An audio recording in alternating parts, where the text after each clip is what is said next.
They took her rifle without ceremony. In no insults. No shouting. Just a calm, professional decision made by men who believed they were being generous. Standard protocol, the instructor said, holding the weapon out of reach. Unarmed evaluation only. She nodded once, that didn't argue, that didn't explain, didn't remind them who she was. The concrete training yard of the Coastal SEAL facility was quiet except for distant waves crashing against black rocks beyond the perimeter fence. The air smelled like salt, oil, and old sweat. 5 Navy SEALs stood in a loose semicircle, relaxed but alert, like wolves pretending not to hunt. They were all bigger than her. Faster, too, or so they thought. She was average height. Brown hair tied tight at the base of her neck. No muck-up, no utility. Just a plain gray training shirt, sleeves rolled up, revealing forearms laced with thin scars most people would never notice. The kind of scars you only earn when survival isn't theoretical. Someone in the back snorted. Guess the legend forgot her toys today. A few quiet chuckles followed. She didn't react. The clock on the wall clicked to life .00:00. The instructor raised his hand. 5 on 1. 60 seconds. Disarm. Subdue. Restrain. Go. They moved. Not all at once, because they didn't need to. That was mistake number 1, that the first SEAL rushed her from the front, confident, smiling even. He reached to grab her shoulders, planning to pin her and let the others finish the job. She stepped inside his reach, too close. Her left hand snapped up, hooking his wrist. Her right elbow drove straight into the soft hollow beneath his jaw. There was a sound, wet, sharp, and his smile vanished. She rotated her hips, pulled, and used his own forward momentum to flip him over her shoulder. He hit the concrete hard .00:00. 7. The second man came from behind, arms wrapping around her torso in a textbook rear clinch. Textbook meant predictable. She stomped backward, heel crushing his instep. As he gasped, she dropped her weight, rolled her shoulders, and trapped his arm. A quick twist, a sharp step, and his elbow locked, and angle elbows were never meant to bend. He screamed before he could stop himself. She released him just long enough to shove him into the third attacker .00:15. Now, they were moving faster, and no smiles anymore. The fourth SEAL charged low, going for her legs. She jumped, barely, and as he passed beneath her, she landed on his back, knees digging into muscle, forearm sliding under his chin. She didn't choke him. She cut off blood flow. 10 seconds later, his body went limp. She rolled away as the fifth man finally came at her with full force. .00:28. He was the biggest. 6'4", built like a wrecking ball. He didn't bother with technique, just raw power. He swung. She ducked, stepped in, and struck his throat with the edge of her hand. Not enough to crush, just enough to steal breath. As he staggered, she grabbed the back of his head and drove his face into the concrete. Once, twice, he stopped moving. .00:41. Silence. 4 men down. 1 struggling to breathe. The instructor stared at the stopwatch like it had betrayed him. She stood in the center of them, chest rising slow, controlled. Not even winded. Then she looked up, calm. Steady time. No one answered. Finally, the instructor cleared his throat. 63 seconds. A murmur rippled through the observers. Someone whispered, "Jesus Christ." Only then did she bend down and retrieve her rifle from the bench where they placed it. She checked the chamber. Cleaned it safe at AS. She slung it over her shoulder. One of the younger officers asked the question everyone else was afraid to. "Ma'am, who trained you?" She paused, just for a second. Then she said quietly, "The same people who taught you," and walked off the mat. The debrief room was colder. Not temperature-wise, respect-wise. Commanders who dismissed her file an hour earlier now sat straighter. A captain kept replaying the footage on a tablet, frame by frame, shaking his head like he was trying to wake up from a dream. "She didn't hesitate," he muttered. "Not once." Another officer leaned back. That wasn't aggression. That was memory. The door opened. She entered. Every conversation stopped. The commanding officer stood. Slowly. "Ms. Carter," he said, choosing his words carefully now. "Why didn't you disclose your full background?" She met his eyes. "You didn't ask." Silence again. He nodded once. "Fair." He gestured to the screen. Frozen on the moment she dropped the first seal, that level of close-quarters combat. It's not standard. She folded her arms. Neither is surviving it. Someone finally said it. The black program. Heads turned. The room went still. The commanding officer exhaled. So it's true. She didn't confirm it. She didn't deny it.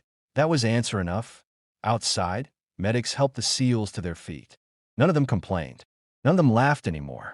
One of them, the first she dropped, looked at her with something new in his eyes. Not fear but respect. As she passed, he straightened despite the pain and said, "Ma'am." She nodded back. That night, as the sun sank into the ocean and the base lights flickered on, the story was already spreading. Quietly, carefully, the way real legends always do. They took away her rifle and learned, far too late, that it had never been her weapon. The facility never truly slept. Even at night, when the ocean swallowed the sun and the wind carried salt through the corridors, the base hummed with quiet motion. Boots on concrete, radios whispering, minds always half awake. She sat alone in the observation room, lights dimmed, watching the playback again. Not because she needed to, because commanded. The footage showed it all from 3 angles. Every movement, every decision, every fraction of a second where 5 elite operators underestimated one woman without a rifle. The door opened behind her. She didn't turn. "You could have stopped at 3, the voice said. She recognized it instantly. Colonel James Rowland. SEAL Team Command. A man whose reputation had ended careers and built legends. "They wouldn't have stopped at 3, she replied. He closed the door softly. "That's exactly what worries me." He pulled a chair and sat across from her, folding his hands. His eyes weren't angry. They were analytical, measuring. "I read your SEAL file," he said. The parts one was allowed to read. She almost smiled. "Then you know why the rifle didn't matter." Roland nodded slowly. "You were trained to survive without one." The silence between them stretched. Finally, he spoke again. "We lost a team in Eastern Europe 3 years ago. Officially an ambush. Unofficially a ghost." She looked up now. "A woman," he continued, "moved through a fortified compound alone. No shots fired. Took out 6 armed men in under 90 seconds. Extracted 2 hostages. Left nothing behind except zip-tied enemies and fear." She met his eyes. "You should have erased that report." "We tried," Roland said. But every man who reviewed it asked the same question. He leaned forward. "Was it you?" She didn't answer immediately. Outside, waves crashed harder, like they were impatient. "Yes," she said at last. Roland exhaled slowly. "I thought so." He stood, pacing once. "You vanished after that mission. No records. No sightings. Until today." "I was done," she said. Or, "I thought I was." He stopped in front of her. "And now?" She gestured toward the screen. Frozen on the moment, she stood alone among fallen SEALs. "Now you've made it impossible to stay invisible." Roland gave a humorless smile. "You dropped 5 of the best operators we have in 63 seconds. 60, she corrected. 3 seconds were hesitation." He chuckled despite himself. Then his expression hardened. "We have a problem," he said, "and we need someone who doesn't exist." She stood. "Then you shouldn't be talking to me." "Oh, I'm not," he replied. "I'm talking to a shadow." The briefing room was full by midnight. Men and women who had spent their lives in war zones sat silently as satellite images filled the wall. A compound deep in hostile territory, heavily guarded. No clear entry points. "The target is a rogue arms broker," Roland explained. "He's holding a captured SEAL. Alive. For now." Every head turned toward her. "She goes in alone," Roland said. Murmurs broke out immediately. "That's insane. No backup." "Extraction." Roland raised a hand. "She doesn't need it." All eyes shifted back to her. She studied the images.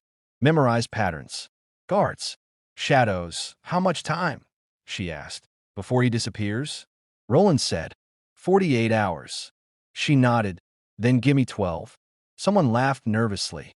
12 what? "Minutes," she said. And one laughed again. The night she deployed, the ocean was calm. Too calm. She moved like she always had. Low, silent, precise. No rifle. Just a blade, a rope, and memory burned into muscle. The first guard never saw her. Neither did the second. Inside the compound, alarms never sounded. Cameras went dark one by one when she reached the holding room. The seal inside barely recognized her as human. She cut his restraints. "Can you walk?" He nodded weakly. They were gone before anyone realized the compound was empty. Back at the base, dawn broke red and gold.